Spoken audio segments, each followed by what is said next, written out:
Bravissimi. Buongiorno a tutti, vi ringrazio molto di questa bella opportunità che avete dato alla nostra scuola, anche perché l'iniziativa Mangio Bio Siciliano, che è stata fortemente voluta e caldeggiata anche dal nostro referente alla salute, il professore Pizzurro, e dalle dottoresse dell'ASP, che da sempre collaborano con noi per la sezione relativa proprio alla formazione sul benessere e la salute, e le ringrazio anche per la loro attenzione e la cura con cui ci seguono. E dicevo appunto, questa iniziativa è particolarmente significativa perché ci permette di mettere a sistema tutta una serie di iniziative e di attività che la nostra scuola fa ormai da tanto tempo, legate proprio al tema della salute, al tema del benessere, e anche proprio al fare, diciamo, di questi elementi il volano attraverso il quale la nostra scuola può ripartire dopo un momento così difficile come quello del Covid. Tutti sappiamo appunto che ha rappresentato un momento di difficoltà anche per ciò che riguarda la salute, il benessere psicofisico nella sua visione più completa, e allora abbiamo voluto sin dall'inizio ripartire, grazie anche alla collaborazione con l'ASP, proprio, diciamo, con delle iniziative che ci permettessero di riscoprire il valore della salute, del benessere, dello stare insieme, dello sport anche, e queste iniziative sono diventate proprio elemento sistematico e costante della nostra scuola. Un elemento importante anche legato al fatto che, essendo il nostro istituto comprensivo che si muove su 4 comuni e che ha 15 plessi, ci ha permesso anche di dare a questa attività un respiro, diciamo, ampio, che partiva dai bambini più piccoli della scuola dell'infanzia fino ad arrivare alla scuola media, quindi abbracciando specificità diverse, situazioni diverse, ma anche con la volontà di essere tutti parte di questa comunità e di questa attività, per cui oggi è veramente per noi una grande festa e vi ringrazio dell'opportunità ancora.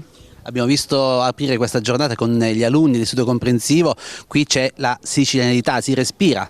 Sì, assolutamente, si respira, e c'è anche la voglia, attraverso le attività che noi svolgiamo, di recuperare proprio le tradizioni, e quindi, per esempio, uno dei progetti che noi facciamo e che è legato proprio a queste iniziative è il progetto Mani in Pasta, un progetto che è nato come progetto curriculare a sostegno dei ragazzi in difficoltà, dei ragazzi con maggiori fragilità, tema di cui si parla molto oggi all'interno del PNR, e però, diciamo, anche si è allargata ad un'iniziativa che diventa anche un modo per coinvolgere il territorio, perché i ragazzi, attraverso l'attività laboratoriale, hanno la possibilità anche di riscoprire tradizioni del loro territorio, di riscoprire anche dei mestieri che sono andati un po' perduti o comunque che loro non conoscono, e quindi è anche bella questa apertura al territorio, e questo anche curvarsi della scuola nei confronti del territorio stesso, che diventa effettivamente una comunità, diciamo, di collaborazioni e anche proprio di spiriti, anche di spirito di iniziative da questo punto di vista. Visto che oggi parliamo di prodotti biologici siciliani, qui abbiamo i prodotti a chilometro zero, c'è un orto didattico. Sì, l'orto didattico è un'altra iniziativa che la nostra scuola ha fatto all'interno di un progetto promosso dall'assessorato regionale, ed è un progetto legato proprio alla realizzazione di attività che avessero una specifica finalità legata al tema dell'ambiente, alla sostenibilità a chilometri zero. E noi abbiamo pensato, visto che c'è questo spazio e che anche il comune di Pace del Mela ci ha dato la possibilità di poterlo allestire, di dare anche un aspetto importante anche all'aspetto della terra, del lavorare la terra, del creare, diciamo, del parlare di alimentazione partendo dalla terra, dalla riscoperta proprio anche del lavorare la terra e dei prodotti che da esso derivano. E questa è stata anche una bella attività e una bella iniziativa che poi sta proseguendo, perché diventa anche un elemento di collegamento, perché è partito dalla scuola secondaria ma ora si sta estendendo anche alla scuola primaria, e anche le infanzie vogliono prendere parte a questo orto didattico. Bene, non ci resta altro che continuare questo viaggio all'interno dell'istituto comprensivo, che ha ottenuto tantissimi riconoscimenti nel corso degli anni. Sì, ha avuto molti riconoscimenti, di questo noi siamo molto contenti, e io naturalmente non posso che ringraziare tutti e tutto il personale della scuola, perché naturalmente i riconoscimenti sono il risultato di un lavoro, diciamo, di gruppo, che parte dal lavoro dei docenti, da tutto lo staff, dal professore Pizzurro, che nello specifico si occupa del settore della salute, ma c'è tutta una macchina che si mette in moto, e con la parte amministrativa estremamente importante per curare poi anche la dimensione organizzativa, che in una realtà come questa non è semplice, essendo una scuola molto articolata, come dicevo prima.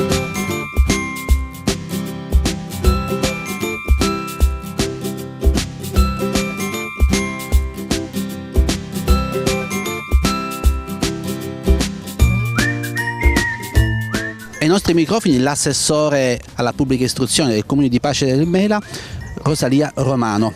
È un grande orgoglio vedere una scuola così attiva. Sicuramente, intanto porgo il saluto del nostro sindaco Mario Lamalfa, molto vicino a queste tematiche, e Indubbiamente questa scuola è un po' all'avanguardia perché la nostra dirigente non lascia niente di intentato. Tutti i bandi, tutti i PON, tutto ciò che è possibile portare a scuola, lei cerca di captarli. La nostra scuola è stata da sempre, c'è stato un periodo in cui abbiamo avuto altre dirigenti abbastanza prodigiose, diciamo, ma ha sicuramente uno stimolo particolare in questo momento, è anche dovuto alle insegnanti, ai docenti, ai colleghi che si prodigano per portare avanti queste tematiche. Sicuramente anche gli alunni si stanno interessando in modo particolare a queste tematiche. Oggi parliamo proprio di prodotti biologici, di alimentazione. Parliamo anche della nostra Sicilia perché vogliamo promuovere i prodotti a chilometro zero per quanto è possibile, comunque i prodotti siciliani, e vediamo che qui in questa scuola la sicilianità è di casa. Sicuramente, questo i nostri ragazzi si sono sempre di più innamorati del nostro territorio, perché un po' le famiglie ormai sono un po' lontane, a volte le tradizioni non vengono più ricordate perché i nuovi avvenimenti, le nuove tecnologie, i nuovi modi di fare comunità sono diventati un pochino estranei a questo territorio ed è bello recuperarli perché è il nostro animo, è la nostra storia, è la nostra civiltà che deve andare fuori e deve di nuovo impossessarsi dei ragazzi. Professore, lei si occupa proprio di portare avanti una sana alimentazione e di guardare alla salute già dall'età giovanile. Sì, diciamo che io sono il referente per la salute del nostro istituto e da anni che ormai noi abbiamo intrapreso delle iniziative per sensibilizzare i nostri alunni alla sana e corretta alimentazione, e mi piace anche sottolineare che abbiamo coinvolto in questa iniziativa anche i genitori, perché alla fine gli alunni a casa mangiano quello che cucinano i genitori, quindi abbiamo curato anche una sorta di formazione per i genitori, in modo che anche loro a casa individuassero una sorta di dieta che è meglio calata alle esigenze degli alunni che sono in un'età particolare della crescita. Qui accanto abbiamo un altro docente. Il professore Bucolo Matteo, insegno tecnologia in questa scuola e quest'anno abbiamo avuto il piacere grazie a un finanziamento regionale, di aderire a questo progetto che vedete dietro le mie spalle, che si chiama I saperi dell'orto. Noi ci siamo occupati di fare l'orto didattico proprio, e soprattutto è stata un'esperienza unica perché dopo averlo pensato e progettato i ragazzi si sono messi all'opera e sono riusciti a realizzare l'inizio. Abbiamo dato l'input, lo stimolo iniziale, nella speranza che ora questa cosa duri e possa crescere poco a poco, e quindi si sono realizzate delle aiuole, si sono piantate delle cose e anche gli alunni sono venuti a contatto con un'esperienza manuale che, al di là dei libri che magari si studia sempre in classe, diventa un momento in cui all'esterno si riesce ad apprezzare anche la loro socialità, la loro voglia di fare. Molto spesso tu vedi che i ragazzi si trasformano in queste occasioni, anche coloro che magari erano più chiusi riescono ad aprirsi e a dimostrare quanto valgono. Ecco, questa è stata un'esperienza veramente unica e ci ha fatto molto piacere poi collegarla anche a questi aspetti che riguardano la salute, il giusto modo di mangiare e tutto il resto. Noi con il progetto Mangio Bio Siciliano siamo entrati in diverse aziende per vedere da vicino come nascono poi i prodotti. Voi lo avete fatto direttamente in casa, qui a scuola? Infatti sì, è proprio questo il fatto positivo. Recuperando una piccola parte dello spazio esterno della scuola abbiamo piantato finocchi, cipolle, ecco, i prodotti proprio cibo che comunemente mangiamo durante i nostri cibi, diciamo. È stata veramente un'esperienza unica, una bella iniziativa. Professore, il nostro viaggio proseguirà poi anche all'interno del plesso, dove ci aspettano tante sorprese. Esatto, avremmo il piacere di far rivedere un attimino attivi i nostri laboratori, i ragazzi guidati in maniera sapiente dai colleghi hanno intrapreso delle attività inerenti alla tematica dell'alimentazione e del mangio biosiciliano. Io colgo un'occasione perché lo sento anche come dovere, voi state vedendo i lavori che stiamo realizzando qui, ma mi preme sottolineare che tutto l'istituto comprensivo, quindi parliamo dai ragazzi che frequentano i bambini dell'infanzia, quindi dai terenni, a quelli della primaria e a quelli della secondaria, sono ormai molto attivi in queste iniziative e quindi ringrazio dal profondo del cuore tutti i colleghi per il pregevole lavoro che hanno fatto in questi anni nei 3 ordini di scuola, infanzia, primaria e secondaria, e nei 4 comuni, perché il nostro istituto ha 15 plessi, preside, mi corregga se sbaglio, che si trovano nei comuni di Pace del Mela, San Pierniceto, Gualtieri e Condrò. Quindi voglio dire un istituto abbastanza grande. Qui abbiamo una bella rappresentanza di giovani che si sono impegnati parecchio. Devo dire soprattutto le femminucce sono molto più attive rispetto a qualche maschietto che è un po' più discolo. Abbiamo prima pulito tutto quanto l'aria. Sì, poi con la collaborazione dei miei compagni abbiamo iniziato con le stecche di legno. Poi sono realizzati i cassoni, quindi abbiamo messo questa copertura con questi ferri per sorreggere il telo di plastica e infine abbiamo piantato che cosa? Quindi un po' di finocchi giù in fondo, sì. Poi ci sono le pietole, un po' di peperoni, le cipolle, sì. Poi... e invece in questi altri ci sono anche lattughe, gli spinaci, sono importantissimi per la dieta. E quell'ultima che cosa è dedicata? Alle piante aromatiche. E questo è stato, diciamo, un impegno da parte di tutta la seconda B, con qualche aiuto anche da alcuni ragazzi della seconda C.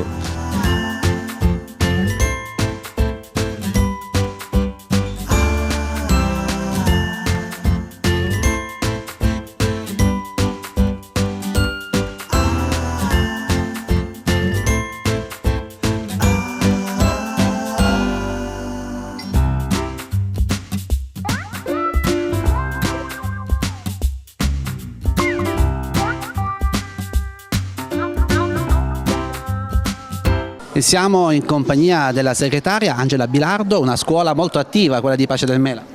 Sì, assolutamente, è una scuola che partecipa a tutte le iniziative grazie appunto alla dirigente che si candida instancabilmente a tutti i bandi, ecco, che la Regione o comunque anche i PON a livello europeo ci presentano, e devo dire che i bambini partecipano con grande entusiasmo a tutte le iniziative della scuola.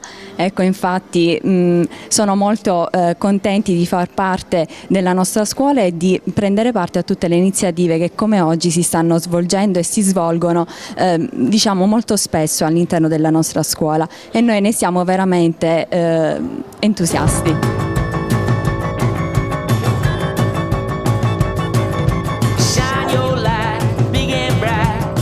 Siamo con la professoressa Nancy Grillo che ci ha accompagnato in una vera e propria cucina all'interno dell'istituto. Sì, questo laboratorio di cucina è nato come iniziativa per combattere la dispersione scolastica. Abbiamo avuto dei casi particolari di ragazzi che erano completamente privi di motivazione. Siamo partiti proprio da un'esigenza di uno di loro, il quale non si era assentato per circa un mese. Abbiamo chiesto appunto cosa gli piacesse fare per poterlo appunto riportare a scuola, e ci ha detto che aveva una grande passione per la cucina, e così l'anno scorso appunto abbiamo iniziato questa avventura, anche se eravamo in emergenza Covid, con un piccolo gruppo di compagni, e grazie a questa iniziativa è riuscito, diciamo, a ritornare a scuola. Mettere le mani in pasta è diventato uno stimolo per i ragazzi. Sì, senza dubbio sì, è anche una buona occasione per poter riconoscere le loro tradizioni. Spesso i ragazzi non si rendono conto che il cibo è anche legato alle nostre feste, ai nostri momenti importanti anche della nostra vita, diciamo, sociale, e quindi anche una buona occasione per mettere in legame sia il discorso del cibo con quello della cultura. Abbiamo fatto anche delle ricette che abbiamo ritrovato in alcuni testi di letteratura e quindi ecco, è una buona opportunità per ampliare anche la loro offerta formativa.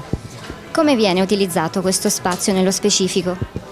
Allora, noi di solito ci incontriamo almeno una volta al mese, hanno precedenza sempre i ragazzi, come vi dicevo prima, che hanno difficoltà a frequentare la scuola, e in più associamo sempre dei ragazzi da tutor, dei compagni, quindi attraverso un'iniziativa di peer tutoring loro si riuniscono, ci mettiamo d'accordo anche sugli ingredienti che devono portare, perché anche l'importanza di avere un impegno, di ricordarmi che io devo portare comunque quell'ingrediente a favore degli altri, è una buona occasione anche a livello di buona prassi che li abitua a diventare dei cittadini attivi.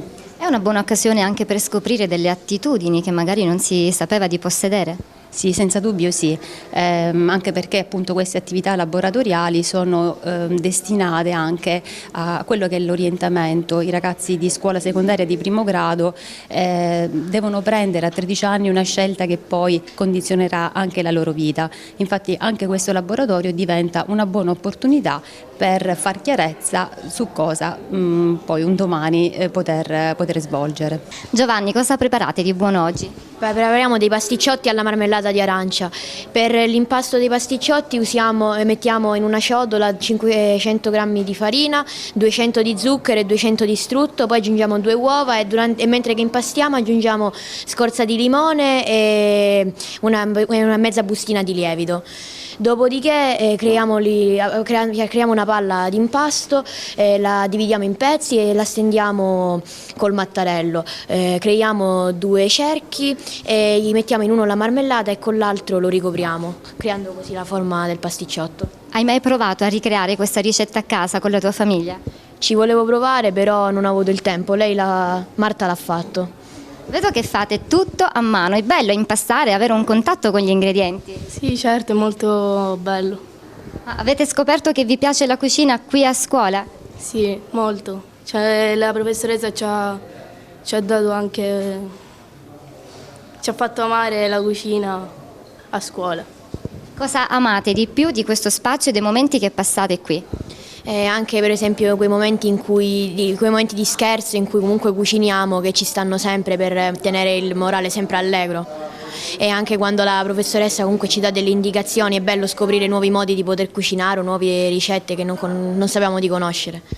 Ovviamente poi gustate il prodotto finito. Certo, la gustiamo insieme e diamo le nostre valutazioni su come potevamo anche nel caso migliorarlo se non è venuto come a nostro gradimento, ecco. Le ricette che avete preparato e che vi sono piaciute di più? Credo questa qua sia stata una delle più buone, ma anche per esempio delle palline di mandarini che sono là esposte erano molto buone, perché comunque si sentiva, era appunto una pallina buona, però comunque c'era quell'aroma di mandarino che dava un sapore totalmente diverso rispetto a quello che si poteva avere normalmente.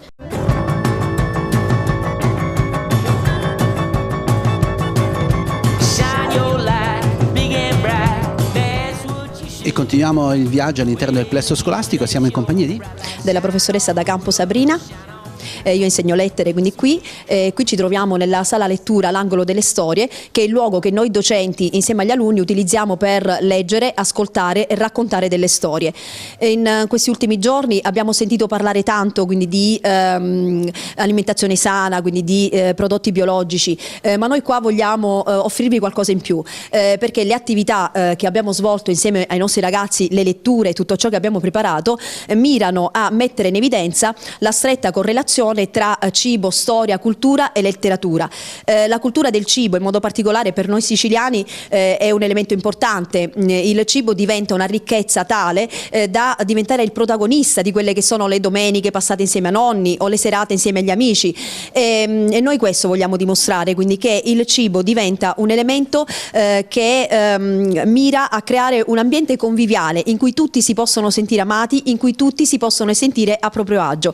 E passerei la parola ai nostri ragazzi che vi descriveranno il lavoro che abbiamo svolto in queste settimane. Troviamo in compagnia di Mattia. Quanti anni hai? 12. Che classe frequenti? Seconda media. Ma cosa abbiamo oggi qui in questo tavolo? Allora, io tratto gli agrumi di Sicilia. Allora, gli agrumi di Sicilia crescono in terreni fertili e illuminati dal sole. Sono inoltre rinomati in tutto il mondo per il loro inconfondibile gusto agrodolce, ma non solo, anche per l'elevata presenza di succo e per i colori sgargianti. Noi, oltre ad aver assaporato questi buonissimi frutti, abbiamo anche ascoltato delle storie tratte appunto dalle favole degli agrumi, che è appunto fa parte di un'antologia ricca di sapori, magia e profumi.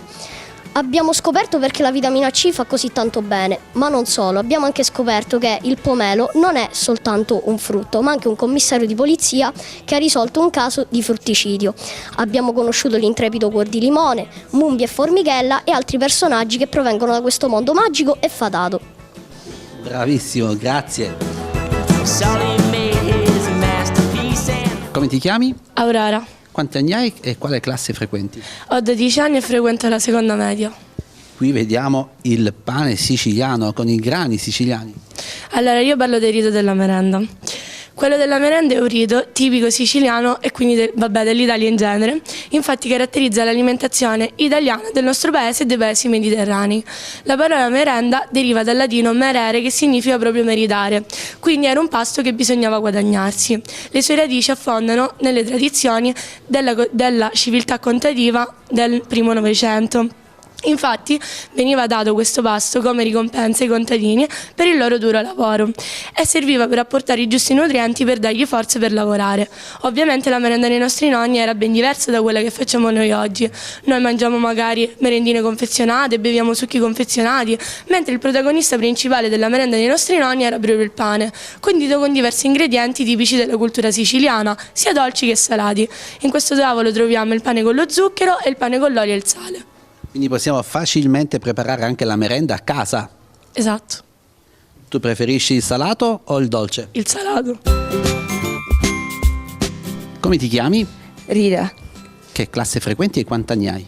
Ho 12 anni e frequento la seconda media. Ma qui cosa vediamo? Vediamo degli agrumi e poi vediamo una specialità tutta siciliana. Gli arancini. Parlando delle specialità siciliane non possiamo non menzionare Andrea Camilleri, che è l'autore dei romanzi che hanno come protagonista il commissario Montalbano.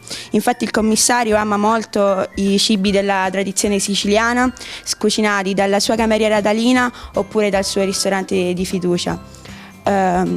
Sicuramente tra i piatti più principali che si trovano in questa serie di romanzi si trova l'arancina, appunto, che non è un piatto molto sano, ma sono veramente buoni.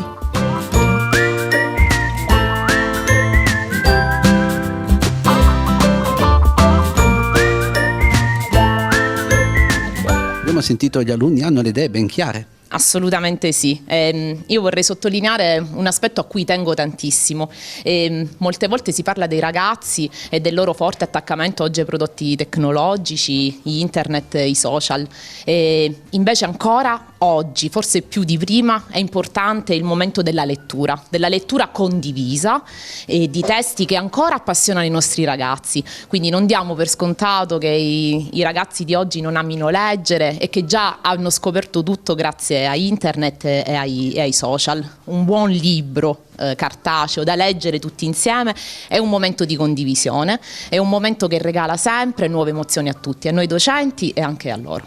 Leggere significa anche poi conoscere anche di più la nostra terra, la nostra Sicilia. Assolutamente sì, e oggi che come è giusto che sia, facciamo parte di una cultura mondiale, perché ormai siamo tutti cittadini del mondo. Riscoprire le nostre radici, soprattutto le nostre radici siciliane, che hanno visto insieme tanti popoli che si sono avvicendati nel corso della storia, è importante per renderci conto che noi siciliani siamo davvero al centro del mondo. Assolutamente sì. Mi preme dire che siete stati bravissimi, come insegnanti che fanno ritorneremo. Ragazzi, andiamo, forza!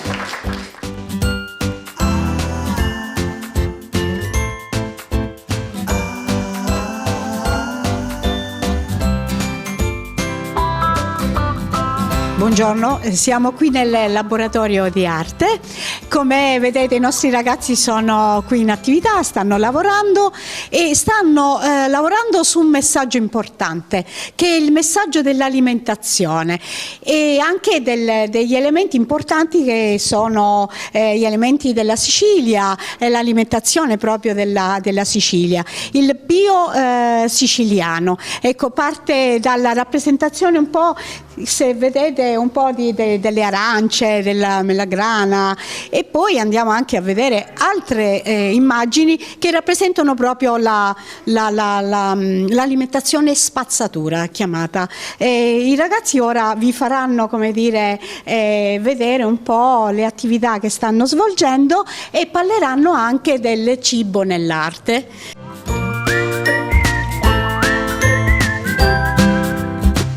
Come ti chiami, quanti anni hai e che classe frequenti? Leonardo Trifilò, ho 13 anni e frequento la terza C. Allora, qui vediamo no fast food. Sì, appunto evidenzia, questo cartellone evidenzia appunto il fast food, il cibo spazzatura, è responsabile di malattie come il diabete, il colesterolo alto, disturbi cardiovascolari. Mi chiamo Cristian Mucella, frequento la terza C e ho 13 anni. Allora, il cibo del fast food fa male alla salute. In genere i cibi del fast food sono cibi in genere alimentari con un elevato quantitativo di sali, zuccheri, grassi e conservanti. Io sono Cristian Parisi, ho 13 anni e frequento la terza C. Allora, la pittura realistica del cibo era un modo di mostrare le abilità artistiche dei pittori. Le opere che qui vediamo sono soltanto alcune delle centinaia immagini. Come testimonianza che la preparazione e il consumo di cibi faceva parte della vita. Mi chiamo Irene Pulito, ho 13 anni e frequento la terza A. E parlerò del cibo nell'arte, che la gastronomia, il cibo e l'amore per la buona tavola ha ispirato dalle origini del mondo ad oggi i più grandi artisti e pittori. Le loro opere ci regalano uno spaccato di cultura gastronomica della loro epoca. Io mi chiamo Giada Visalli, ho 13 anni e frequento la terza C. Qui abbiamo delle opere, queste due sono di un pittore del 1500, Giuseppe Arciboldo, e rappresentano delle teste composte e i titoli sono La primavera e l'estate. Poi abbiamo quest'opera di Caravaggio del 1600 in cui è rappresentato il famoso canestro della frutta. Poi si sono susseguiti molti artisti e pittori fino ad arrivare a Frida Kahlo, che rappresenta questo quadro con la natura morta con Pappagallo.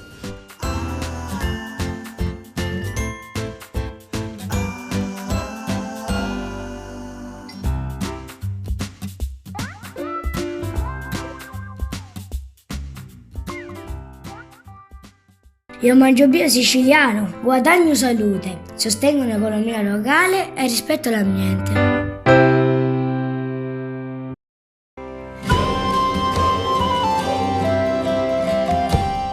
Entriamo in quest'aula e incontriamo chi?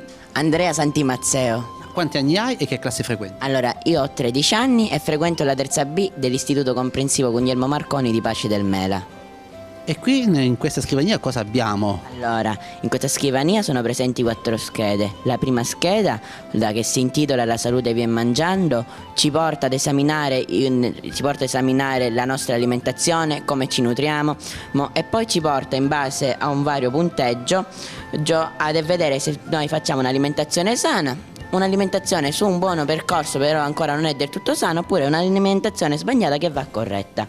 La seconda scheda ci insegna come calcolare il peso ideale, mentre la terza scheda ci illustra una mappa concettuale sugli alimenti, che sono un argomento che abbiamo appena trattato con il professore Pizzurro, mentre dalla parte didattica ludica abbiamo fatto un cruciverba dove è uscita una parola chiave, che sono i nutrienti.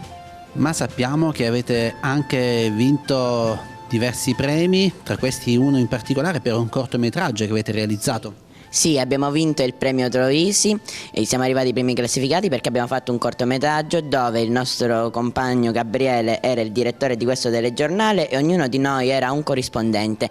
Io per esempio ero un professore universitario dall'Università di Pace del Mela che insieme al mio fido amico, un piccolo pappagallino che si chiama Francis, abbiamo parlato dell'importanza dell'acqua, del fabbisogno che ha il nostro corpo e di quanti litri ne dovremmo assumere durante la giornata.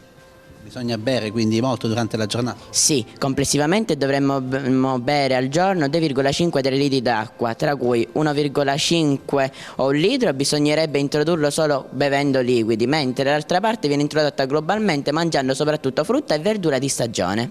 Allora, beviamo e mangiamo bio siciliano.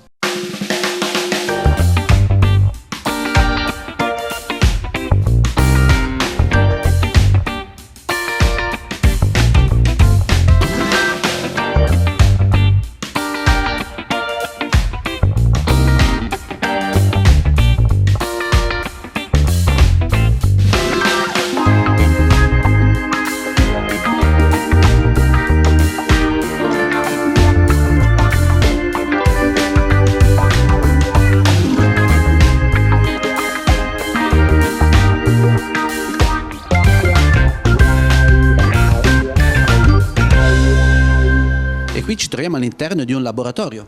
Ci troviamo all'interno del laboratorio di scienze che è stato attrezzato anni fa con dei fondi, i fondi europei, e che contiene microscopi per gli alunni e anche un microscopio bioculare per il docente. E inoltre ci sono tante altre attrezzature, tra cui anche qualcosa che i ragazzi poi che prepariamo al momento proprio a seconda dell'argomento che stiamo studiando. Ci sono le bilance, cioè ci sono delle attrezzature che si prestano sia alle scienze, allo studio delle scienze naturali, sia delle scienze fisiche, biologiche, diciamo che è un po' il nostro gioiellino.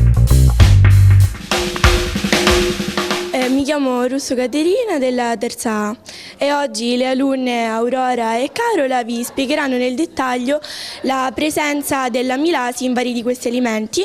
Quindi se l'alimento si colorerà di azzurro significherà la presenza dell'amido in quel determinato alimento. Bene, allora non resta altro che vedervi in azione. Chi inizia? Inizio io, mi chiamo Aurora Gringeri, sono sempre della classe terza A. Qua davanti abbiamo vari alimenti dove mettendo un pochino di iodio potremmo vedere quali contengono amido e quali meno. Possiamo prendere delle molliche di pane e mettere qualche goccia e dovremmo vedere che piano piano, facendo passare qualche minuto, dovrebbe assumere un colorito blu rispetto invece a quello dell'acqua, che è sul rossiccio.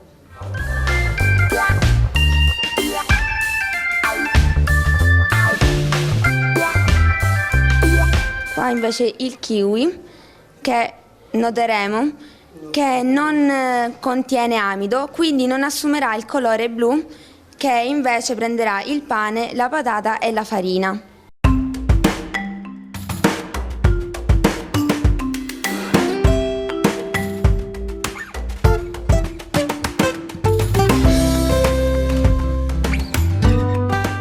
Carola Manuela Ghillure vi faccio vedere un altro indicatore naturale, cioè l'estratto di radicchio rosso, che si ottiene attraverso l'ebollizione del radicchio. E vediamo, se prendiamo un po' di radicchio, l'estratto, vediamo che questo, che è il limone, l'estratto di limone, vediamo che diventa rosso e quindi contiene acido.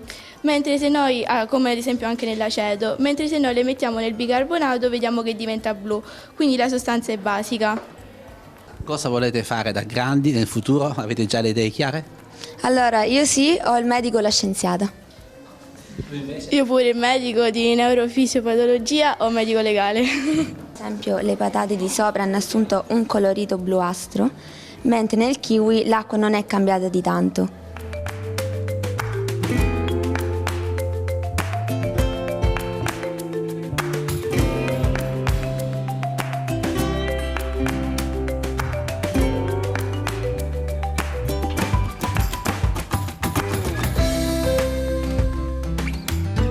Una scuola molto attiva e qui vediamo tante cose veramente buone preparati con gli agrumi siciliani. Intanto siamo in compagnia di Giovanni. A che classe frequenti e quanti anni hai? La terza C e ho 13 anni. Ma cosa avete preparato per noi di Onda TV e di Mangio Bio Siciliano? Allora, per iniziare, intanto qua come vedete ci sono delle bucce di arancia tagliate a listarelle, dopodiché le abbiamo messe a bagno per una notte e le abbiamo candite con lo zucchero e messe a riposare per 4 ore. Infine abbiamo sciolto a bagnomaria il cioccolato e abbiamo immerso le bucce all'interno. Là vediamo una semplice ciambella o torta che si voglia dire di arancia, è molto semplice perché è pure leggera, perché al posto del burro mettiamo l'olio di oliva, la farina e succo e scorza di arancia. Poi là in fondo e qua vediamo i geli, quello rosso è all'arancia, quello bianco o giallo al limone. È una ricetta molto leggera e facile da preparare, nonché molto utile anche per i celiaci, perché appunto non c'è il glutine, si usa solamente un po' di amido di mais e il succo dei 2 agrumi, tranne per il limone che per togliere l'aspro del suo succo mettiamo un po' d'acqua. Qua troviamo invece dei biscotti al mandarino, sono dei biscotti in cui montiamo zucchero e burro, dopodiché invece mettiamo in freezer per più o meno 5 minuti 4 grossi mandarini, prendiamo la sua scorza, la uniamo con farina e succo di mandarino e uniamo tutto, facciamo delle palline e poi le rotoliamo nello zucchero semolato e nello zucchero a velo in forno e verranno così, sono molto buone anche grazie al sapore di mandarino. Infine là sotto i pasticciotti all'arancia, si forma l'impasto con la farina, con lo zucchero, con lo strutto, 2 uova, un po' di vanillina e del lievito. Dopodiché la marmellata, noi in questo caso abbiamo usato quella di arancia, ma si può usare qualsiasi tipo di marmellata ed è consigliabile unire 2 marmellate. Quindi si forma l'impasto, si fa una pallina, la tagliamo a fette, la manipoliamo, diciamo così, con l'impasto, manipoliamo l'impasto, maneggiamo, col mattarello lo stendiamo, formiamo dei dischetti. Mettiamo la marmellata sopra al centro di uno e nell'altro lo mettiamo sopra a coprire. L'importante di questa ricetta è non stendere la marmellata su tutto il disco, perché sennò esce di fuori durante la cottura, ed durante la cottura tenerli molto distanti perché mettiamo il lievito.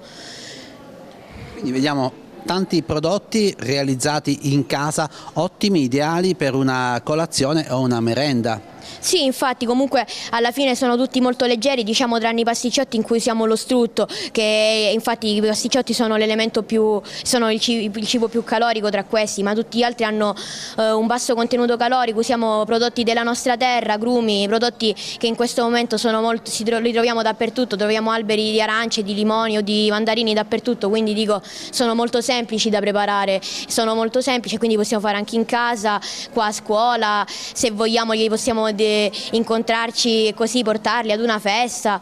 Diciamo che si possono fare un po' ovunque e non ci vuole neanche troppo, forse questi qua sono i più impegnativi perché vanno lasciati a bagno per una notte, ma se li lasci la sera poi li rendi la mattina li hai già fatti, quindi Allora, lasciamo da parte quindi i prodotti confezionati, mangiamo i prodotti genuini, mangiamo bio siciliano, ma una curiosità, ma cosa vuoi fare da grande? Giornalista.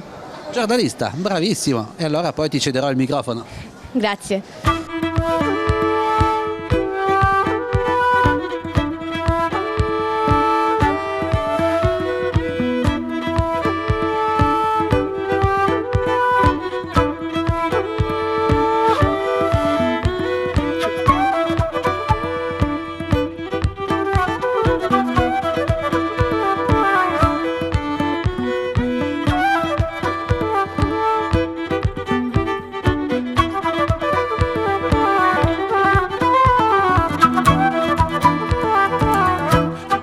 Ragazzi, intanto buongiorno, io sono Daniele Araca, direttore dell'emittente televisiva Onda TV Giovani, canale 75, potete seguirci quindi tranquillamente a casa, ma oggi siamo qui da voi. Alla mia sinistra c'è la dirigente scolastica, c'è il professore Pizzurro, c'è l'assessore comunale, li conoscete già perché li incontrate tutti i giorni, vero?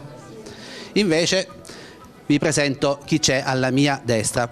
Abbiamo la signora Francesca Gitto dell'azienda Gitto Agricoltura Biologica.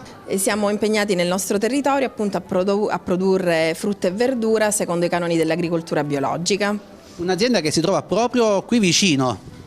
Sì, ci troviamo a Milazzo, in via Due Bagli, di fronte alla scuola agraria, quindi anche abbiamo un collegamento con quello che è il mondo dell'istruzione. La signora Gitto ha portato alcuni prodotti della sua azienda, vedo che voi siete messi anche bene perché avete portato tanti agrumi, ma adesso entreremo nel dettaglio anche illustrando i vari prodotti di stagione. Qui abbiamo invece una collega, Valentina Grimaldi, giornalista ma anche food blogger, e ha realizzato nell'ambito del progetto Mangio Bio Siciliano anche alcuni video tutorial.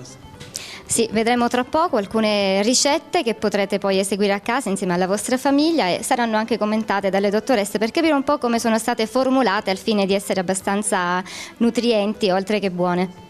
E poi abbiamo due dietiste, perché è importante mangiare sano, mangiare bene, mangiare i prodotti della nostra terra, i prodotti siciliani e i prodotti biologici se possibile. Ma chiederemo proprio alla dottoressa Noemi Vacirca e poi alla dottoressa Maria Lidia Loprinzi perché consumare i prodotti bio della nostra terra, come appunto recita il nostro slogan: mangio bio siciliano, guadagno salute, rispetto all'ambiente e sostengo anche l'economia locale. Do la parola allora alla dottoressa Noemi Vacirca. Sì, con la collega guardavamo proprio un meraviglioso poster, cartelloni che hanno fatto i ragazzi: mangio bio siciliano, salute, economia e sostenibilità. Quindi credo che la risposta alla sua domanda sia proprio perché mangiando prodotti bio del nostro territorio guadagniamo in salute, favoriamo la nostra economia locale e soprattutto assecondiamo la sostenibilità ambientale, che oggi è un argomento importantissimo.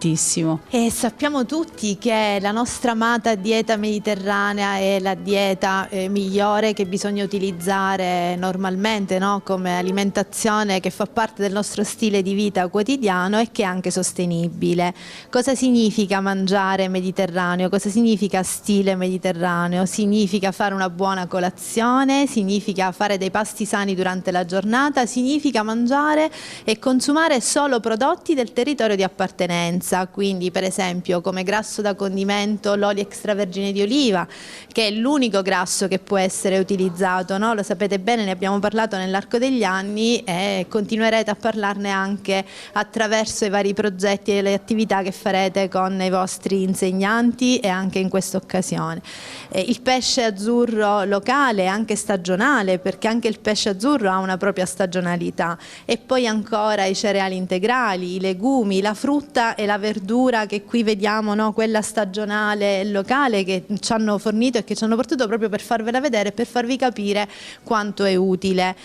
Ma noi utilizziamo la dieta mediterranea e i prodotti del territorio proprio per guadagnare salute, per fare prevenzione primaria, affinché le malattie di cui sentiamo parlare sempre, l'obesità, le patologie cardiovascolari, ma anche i tumori, quindi le malattie più importanti, cerchiamo di allontanarle il più possibile e quindi nel tempo guadagniamo salute. Si guadagna salute mangiando, soprattutto a colazione, già si inizia con la colazione e poi si prosegue con gli altri pasti e anche con la merenda, anche quando si va a scuola. Sì, la colazione è fondamentale. Purtroppo molti dei ragazzi di oggi non fanno colazione perché sono di fretta al mattino, quindi mettete la sveglia qualche minuto prima, dedicatevi il tempo per appunto mangiare qualcosa che sia sano. Se gradite una bevanda, che sia latte, che sia una spremuta fatta magari da voi in casa con i nostri agrumi, e poi accompagnate sempre con del pane, perché no con della marmellata fatta in casa, con del miele o delle fette biscottate, insomma insomma aggiungete sempre qualcosa che vi dia energia durante la mattinata, perché poi andate a scuola, dovete concentrarvi, dovete lavorare, quindi è giusto che abbiate l'energia. E poi dovete fare uno spuntino durante la ricreazione, mi raccomando, ma abbiamo visto prima nel laboratorio dell'arte, non il fast food, quindi evitate di consumare quei famosi panini grattacielo, ma consumate della frutta fresca, delle macedonie, la frutta secca, proprio perché parlavamo prima di alimenti nostri tipici della dieta mediterranea e siciliani. Frutta fresca, frutta secca e perché no anche del pane con l'olio, potrebbe essere una buona alternativa di spuntino di merenda a scuola. E poi naturalmente l'acqua, ne avete parlato anche voi prima, l'acqua è la bevanda che deve essere presente sulle nostre tavole, quindi evitate tutte le bevande zuccherine ed energetiche, ma avete fatto anche un altro meraviglioso, qui vediamo cartellone, proprio che ci fa capire quanto zucchero ci sia in queste bevande. Beviamo l'acqua minerale naturale, che è sicuramente la migliore bevanda che ci permette di idratarci. La merenda dei nostri nonni o la colazione dei nostri nonni era per lo più salata, si iniziava con una fetta di pane. Sì, si iniziava con una fetta di pane che veniva accompagnata, appunto, condita con dell'olio extravergine d'oliva, come diceva bene la collega, il re della dieta mediterranea, perché no, con le erbe aromatiche, una bellissima fetta di pane con olio extravergine d'oliva e magari del profumatissimo origano, e in estate con il pomodoro stricato, quindi niente di più naturale e di più prezioso come questi ortaggi della nostra terra. Dottoressa Loprinzi, ma perché scegliere i prodotti biologici? È necessario scegliere i prodotti biologici perché sono controllati e perché sono dei prodotti a chilometro zero che non contengono sostanze chimiche, cioè non vengono messe delle sostanze che alterano non solo le proprietà organolettiche, quindi il sapore, l'odore, ma anche le proprietà nutritive. Quindi per conservare tutte le proprietà nutritive, le vitamine, i sali minerali, le proteine, tutte le sostanze utili per far crescere il nostro organismo in maniera sana, vengono conservate dall'alimento solo se questo alimento non è trattato con delle sostanze che non sono naturali. Quindi è necessario utilizzare e comprare dei prodotti che siano assolutamente biologici e sani. Spesso magari i ragazzi preferiscono una spremuta, non quella proveniente dagli agrumi, ma quella comprata nel brick. Invece dobbiamo consigliare di bere una spremuta con gli agrumi del territorio. Sì, allora dobbiamo consigliare il consumo della frutta e anche della verdura freschi e soprattutto crudi, perché quando noi mangiamo questi prodotti crudi andiamo a prendere, ad assumere tutte le sostanze preziose, quindi le vitamine, sali minerali, l'acqua, perché anche la frutta e la verdura contengono una buona quota di acqua, e le fibre.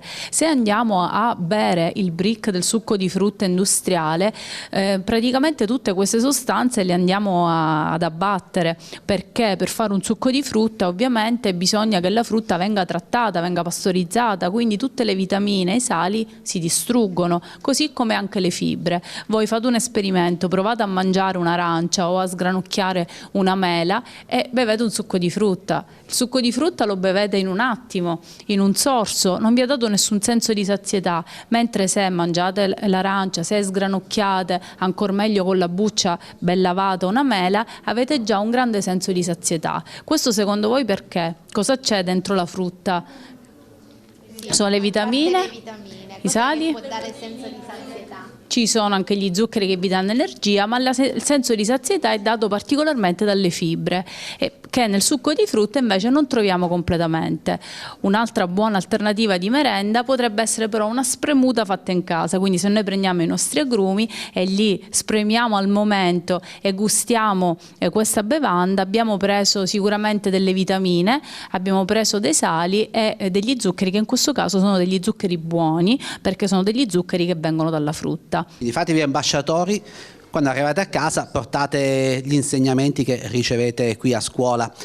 E mangiamo bio siciliano perché, come dice il nostro motto e come avete scritto anche voi, si guadagna salute, si sostiene l'economia e poi si parla anche di sostenibilità. Ma parliamo delle aziende, perché voi avete portato tantissimi prodotti, noi abbiamo coinvolto un'azienda partner del progetto Mangio Bio Siciliano, ve l'abbiamo presentata in apertura. la signora Francesca Gitto dell'azienda agricola biologica Gitto di Milazzo. Parliamo di frutta di stagione e ci sono già le fragole. Le fragole sono una primizia, sono un frutto tipicamente primaverile e siamo alle porte della primavera. La Sicilia consente, con le sue temperature miti, di anticipare alcune produzioni di qualche settimana. Quello che si vede ed è il nostro prodotto, diciamo, di punta che ci caratterizza. Sulla fragola è particolarmente importante il discorso del biologico, perché la fragola è un frutto molto delicato e che purtroppo nell'agricoltura convenzionale viene sottoposta a numerosissimi trattamenti. Questi trattamenti sono spesso legati all'esigenza di mantenere il frutto intatto nelle lunghe giornate che trascorre sui banconi di un supermercato. Ecco, la possibilità di approvvigionarsi, di fare la spesa in una piccola azienda biologica del territorio apre le porte, al consumo di un frutto che non necessita di nessuna forma di conservazione, perché viene staccato, raccolto e nel giro di poche ore può essere consumato a casa. Quindi innanzitutto un lavoro di preparazione prima che esclude completamente l'utilizzo, così come è previsto nel biologico, di diserbanti, perché il diserbante è un elemento che nuoce gravemente alla salute delle persone che lo assumono indirettamente, perché non si utilizza sulla pianta che si coltiva, ma si utilizza lì a fianco nell'agricoltura convenzionale e viene assunto indirettamente. Nuoce perché inquina la falda acquifera, nuoce perché appunto chi mangia il cibo coltivato vicino ad un campo dove si utilizza diserbante lo assume anche senza volerlo, e nuoce a tutta quella che è la fauna. Il danno che noi facciamo alle api è un danno che noi facciamo a noi stessi, perché tanti insetti sono indispensabili all'ecosistema e procurano per noi esseri umani, anche se non ne siamo consapevoli, un grandissimo giovamento, dall'impollinazione a tutto quello che ne consegue. Quindi quelli che ci sono invece alle spalle delle fragole sono ortaggi e verdure di stagione. La stagionalità per noi è fondamentale, perché qui non si vedono zucchine, non si vedono peperoni, non si vedono melanzane. È fondamentale scegliere durante l'anno quello che appunto quel periodo dell'anno ci offre, quindi in questo caso si vedono i cavoli verza e i cavoli cappucci. Il cappuccio per esempio è una verdura che si presta, anche se non sembra, a un consumo a crudo che, come dicevano le dottoresse, è fondamentale per lasciare intatte tutte le proprietà. I cavolfiori e le barbabietole. La barbabietola è magari un ortaggio meno conosciuto, o può essere grattugiata nell'insalata, ha quel caratteristico colore rosso che apre a un mondo di proprietà e di vitamine tutte sue particolari. Sono anche verdure che ovviamente si prestano a una cottura che quanto più breve è e con la minor quantità di condimenti possibili, tanto più risulterà salutare. E poi tutto il mondo degli ortaggi, delle verdure a foglie, la scarola, il radicchio. Anche qui un'insalata di scarola, il cuore della scarola è un cuore tenerissimo. Ed è ottimo in un'insalata invernale. Invece di avere a tavola il pomodoro, si può avere benissimo un'insalata di scarola, di radicchio e di finocchi, o la nostra tipica insalata siciliana con i finocchi, le arance.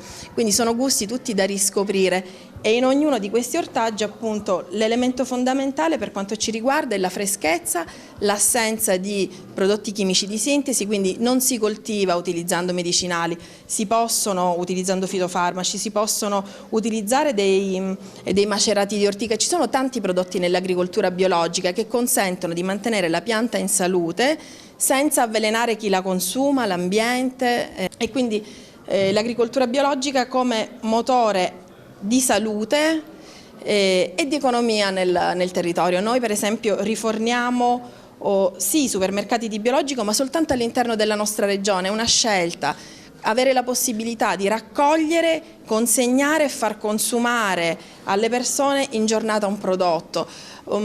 Io penso sempre anche ad esempio prodotti che non sono nostri, che noi non possiamo produrre, come le mele. Nel periodo in cui ci sono le mele sull'Etna ci approvvigioniamo di quelle mele, perché non è corretto anche dal punto di vista ambientale per un siciliano consumare la mela trentina, come non è corretto per un trentino consumare un prodotto siciliano, perché tutto quello che si aggiunge in termini di trasporto e quindi di inquinamento grava comunque sulla salute. Nella misura in cui avveleniamo l'ambiente, finiamo col fare danno a noi stessi. Bene, abbiamo visto tanti ortaggi, abbiamo visto alcuni frutti. Parlavamo di farine, parliamo di grani, adesso qui abbiamo visto che avete l'orto didattico, però noi siamo andati nell'ambito di questo progetto anche in un'azienda che produce il grano e poi produce anche l'avena con il quale si fa anche il latte di avena. Sì, il latte di avena è ottimo, intanto per chi non ama consumare il latte vaccino, quindi il latte di origine animale, ma anche perché contiene anche questo fibre, vitamine, sali minerali e anche una quota proteica importante. Contiene anche molto ferro, quindi per chi ha carenza di ferro può essere utile, a parte il fatto che è veramente buono, quindi vi invito anche a provarlo, sapendolo scegliere, perché dobbiamo capire anche quale dobbiamo scegliere quando lo andiamo ad acquistare al supermercato, meglio ancora dal produttore di zona. In passato la Sicilia è stata il granaio d'Europa, oggi invece noi compriamo farine e grani che arrivano anche d'oltreoceano. Bisogna consumare i prodotti del nostro territorio. Sì, dobbiamo anche, questo discorso vale anche per le farine, appunto. Spesso acquistiamo delle farine che vengono anche da oltreoceano, mentre abbiamo tantissimi grani che una volta venivano particolarmente coltivati e venivano esclusivamente utilizzati, ad esempio il perciasacchi, il tuminia, ce ne sono moltissimi, e questi grani si prestano bene per creare la pasta, il pane, insomma per ottenere le farine. Siamo entrati in tantissime aziende, non vi mostriamo tutti i nostri video, anche perché voi avete l'orto didattico, quindi lo vedete personalmente, siete già fortunati. Vi mostriamo solo un piccolo video sulla mietitura del grano. Siamo andati nel cuore della Sicilia, a Nicosia. Il video è stato realizzato nel mese di agosto, perché luglio-agosto, sì, ecco, sono i mesi in cui si raccoglie il grano. Vedete come funziona? Quanti di voi avete visto la mietitura in azione? Nessuno. La mietitura, e poi da qua ricaviamo le farine per produrre il pane o tanti altri prodotti.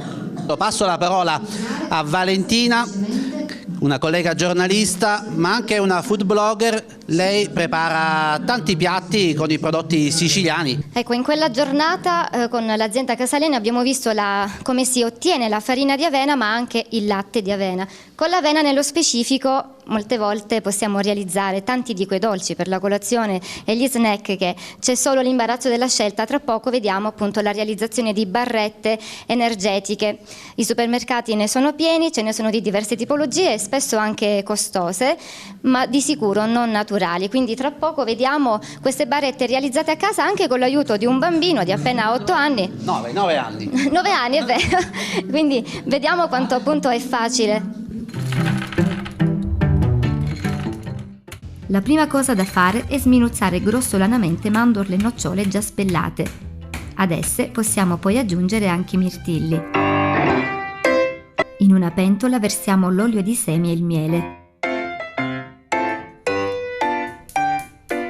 Portiamo sul fuoco e lasciamo sciogliere e scaldare. A questo punto aggiungiamo la frutta secca e i fiocchi di avena. Mescoliamo per un paio di minuti affinché tutto sia avvolto in maniera uniforme dal miele. Versiamo il contenuto della pentola all'interno di una pirofila di adeguate dimensioni. Devo dire che ho portato poi questo snack ai miei nipoti e il giorno dopo aver assaggiato mi hanno detto: caspita zia, ci siamo saziati tantissimo, poi non avevamo più fame, abbiamo cenato tranquilli dopo tante ore, quindi saziano ma sono anche golose. Vorrei riallacciarmi un attimo al discorso di prima della stagionalità dei prodotti. Giustamente le dottoresse parlavano del vantaggio per la salute e per l'ambiente di usare prodotti stagionali. Io vorrei porre l'accento su un aspetto emozionale, che è quello dell'attesa, il piacere dell'attesa. Io ad esempio amo, credo come la maggior parte di voi, zucchine, melanzane e peperoni, e non vi nascondo che muoio dalla voglia di mangiarli, perché non lo faccio dal mese di settembre. Ecco, io mi impongo di non acquistare al supermercato ortaggi che non sono di stagione, perché è vero che sono belli. Se andiamo al supermercato o in bottega oggi troviamo di tutto e di più, non manca mai niente, e le melanzane sembrano davvero belle, i peperoni rossi, gialli, fanno una gran vista, viene quasi voglia di acquistarli. Però ecco che qui subentra l'importanza di mettere le mani in pasta e usare questi ingredienti con le nostre mani in cucina, perché cucinare ingredienti che non sono di stagione e poi gustarli veramente ci fa comprendere quanto sia di cattivo gusto questa cosa, una cattiva abitudine, in quanto cambia la consistenza, cambia il sapore. Non ha senso mangiare adesso delle zucchine che non avranno la dolcezza che solo il sole può regalare, perché la natura ha dei cicli, dei tempi che vanno rispettati, e non solo perché possiamo avere un vantaggio per la salute, ne guadagna il gusto sicuramente e ma ripeto anche il piacere dell'attesa, quindi aspettiamo che sia la stagione giusta per consumare gli ingredienti che ci piacciono. E poi vorrei complimentarvi con voi perché vi ho visti partecipi tutta la mattinata nelle attività che ci avete mostrato e vi ho visti anche entusiasti di stare in cucina, e vorrei dire che siete fortunati ad avere una scuola che in questo vi sostiene, vi appoggia, degli insegnanti che vi danno un esempio davvero splendido, e spero che anche a casa sia così, che voi possiate essere partecipi nel lavoro in cucina con i vostri genitori, perché è davvero importante. Vi faccio l'esempio mio personale che quando ero piccola purtroppo a casa mi potevo solo limitare ad osservare, perché ho una mamma che è una brava cuoca e ho 2 sorelle molto più grandi di me che anche loro si sentivano un po' mamme più che sorelle, e il loro compito era quindi pensare alla casa, pensare alla cucina. Io sono stata sempre la piccolina e non avevo la possibilità di mettere le mani in pasta. Con gli adulti a volte succede, perché... Una volta che ti avvicinavi in cucina cosa ti dicevano? No, lascia stare. Purtroppo succede, credo succeda un po' anche a voi, perché la vita soprattutto di oggi è molto frenetica e i tempi sono sempre stretti, quindi abbiamo magari mamme o sorelle che lavorano così come i papà, e a casa il tempo è sempre poco da dedicare alla famiglia. Allora si pensa che coinvolgere i più piccoli faccia perdere tempo, perché si sporca di più, perché ci vuole una buona dose di pazienza. Ma è giusto invece, è giusto farsi coinvolgere, quindi anche quando i genitori vi dicono lascia stare, come succedeva a me, imponete la vostra presenza, perché stare in cucina vi assicuro ha tantissimi vantaggi. Il primo vantaggio è quello di stimolare la curiosità, perché toccando con mano, odorando, annusando gli ingredienti impariamo a conoscerli, ce ne innamoriamo, e questo fa sì che poi anche nel corso degli anni, anche da adulti, manteniamo l'abitudine e la voglia di consumare quegli ingredienti, fa sì che poi da adulti noi possiamo avere un'alimentazione variegata ed equilibrata. E poi stare in cucina aumenta l'autostima. Io credo che ognuno di voi, vedendo nascere dalle proprie mani un piatto partendo da zero, possa poi sentirsi orgoglioso del lavoro che ha fatto. È anche piacevole vedere che gli altri, tutta la famiglia, apprezza quello che abbiamo fatto, no? È così. Stare in cucina inaspettatamente allena anche il fisico. Avete mai fatto caso che per impastare una ciambella, se vogliamo che venga molto soffice e morbida, dobbiamo stare lì con le fruste elettriche almeno 10-15 minuti a montare le uova? Beh, quello è un esercizio fisico. Imparare a impastare l'impasto di focacce, pizze, arrotolare, sbucciare gli ingredienti, sono tutte attività che fin da piccolissimi ci abituano alla coordinazione, occhio, mano, ci aiutano a sviluppare delle capacità anche mentali. In cucina si fa anche matematica, perché da piccoli si impara a contare, a misurare, si impara una nuova terminologia, assaporando i cibi e poi valutando anche il risultato finale di un piatto, impariamo a raccontare non solo come l'abbiamo fatto, ma anche ad esprimere un'opinione su di esso, impariamo a raccontarlo. Grazie Valentina, grazie. Chissà, magari potrai fare qualche ricetta in futuro in cucina, visto che hanno la cucina quella a scuola. La volete?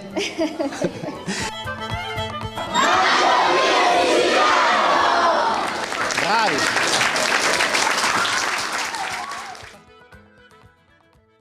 Io mangio bio siciliano, guadagno salute, sostengo un'economia locale e rispetto l'ambiente.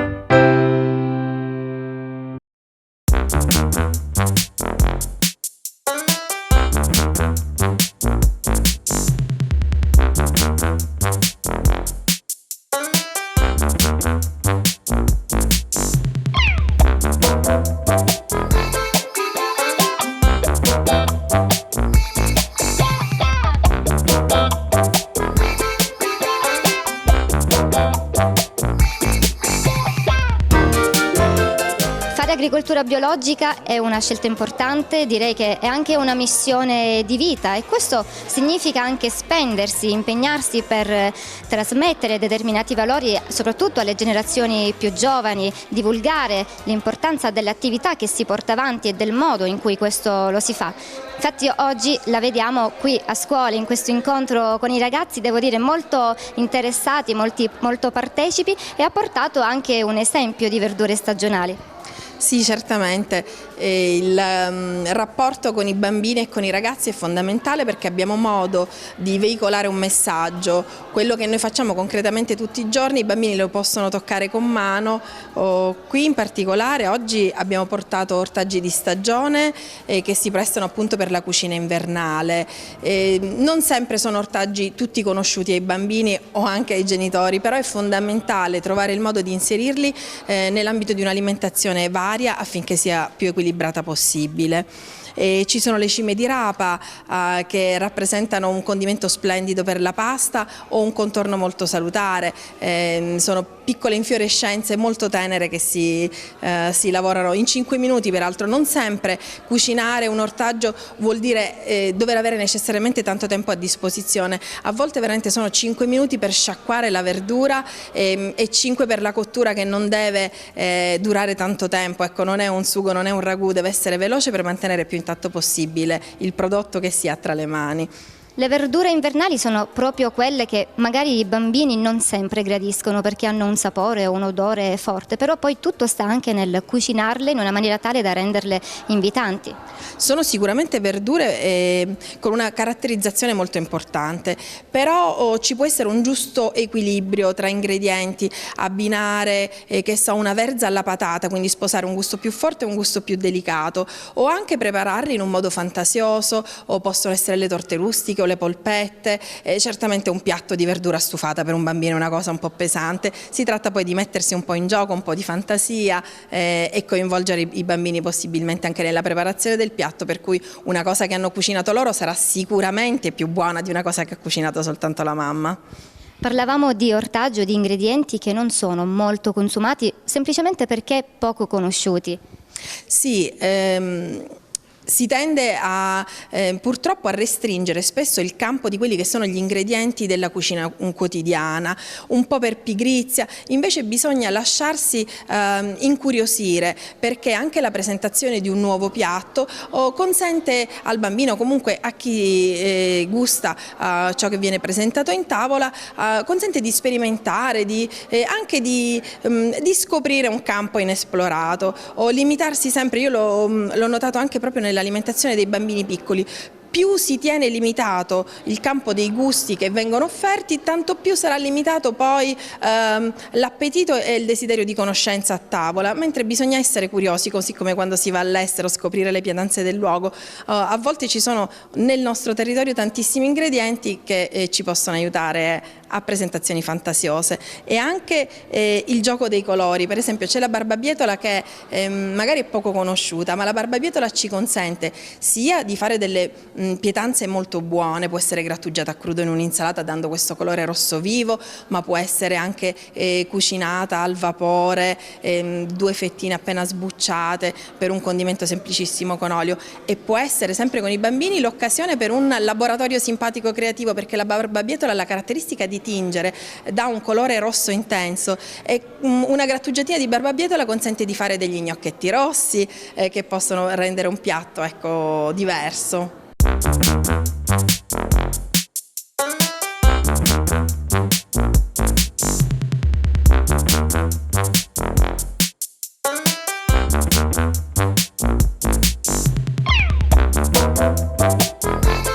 Una bella giornata, però qui a scuola si fa informazione e si sensibilizzano gli alunni tutto l'anno. Io innanzitutto voglio complimentarmi con voi per avere ideato questo splendido progetto, perché ci ha dato oggi anche la misura di quello che noi abbiamo prodotto all'interno della nostra scuola. E con un pizzico d'orgoglio anche come educatore, lasciatemi dire che noi insegnanti proviamo a trapiantare un semino, e oggi ci accorgiamo che questo semino comincia a germogliare e a darci una pianta rigogliosa che dona i frutti che abbiamo visto oggi.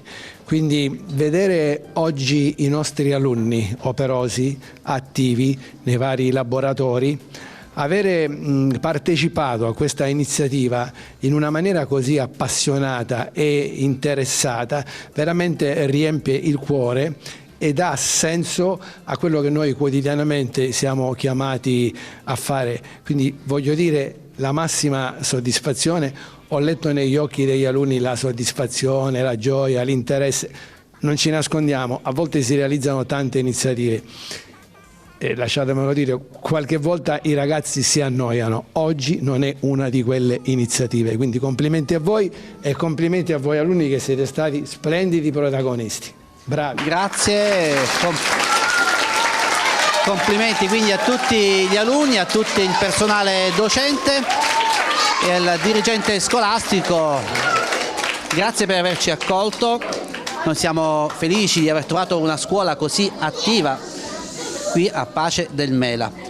Ma ci diamo solamente un arrivederci, perché sappiamo che ci sono tanti altri progetti, abbiamo visto anche delle targhe, avete avuto riconoscimenti, che siete molto attivi, avete ospitato il progetto Mangio Bio Siciliano, ma portate avanti tante azioni. Sì, assolutamente, infatti diciamo questa è anche l'occasione per ricordare il bel premio che hanno ricevuto i nostri ragazzi l'anno scorso all'interno del progetto FED, dove era possibile realizzare una serie di cortometraggi relativi proprio al tema dell'alimentazione e del benessere. Hanno partecipato tutti i nostri ragazzi dalla scuola, tutti i nostri bambini, dai più piccolini fino ad arrivare alla scuola media, ed è stato premiato uno dei lavori fatti proprio dai ragazzi qua del Plesso Marconi al premio proprio Mare Festival in onore di Massimo Troisi, che si è svolto a Salina, quindi è stata veramente una bella occasione per tutti.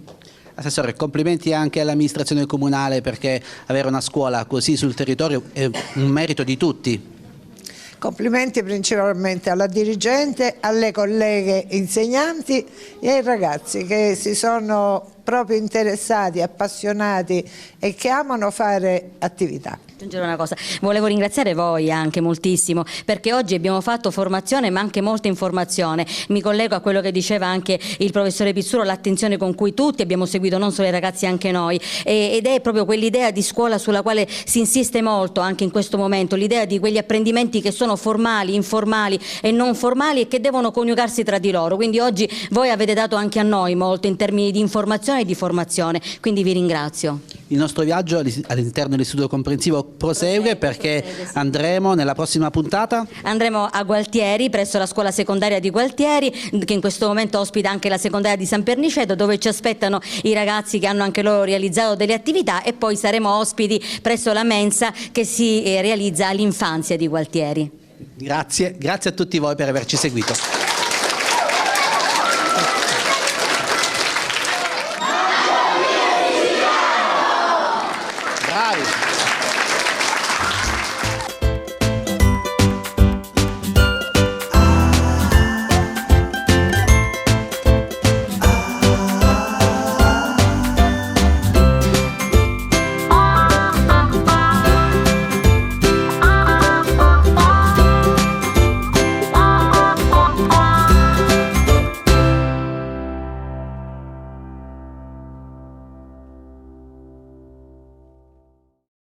Io mangio bio siciliano, guadagno salute, sostengo un'economia locale e rispetto l'ambiente.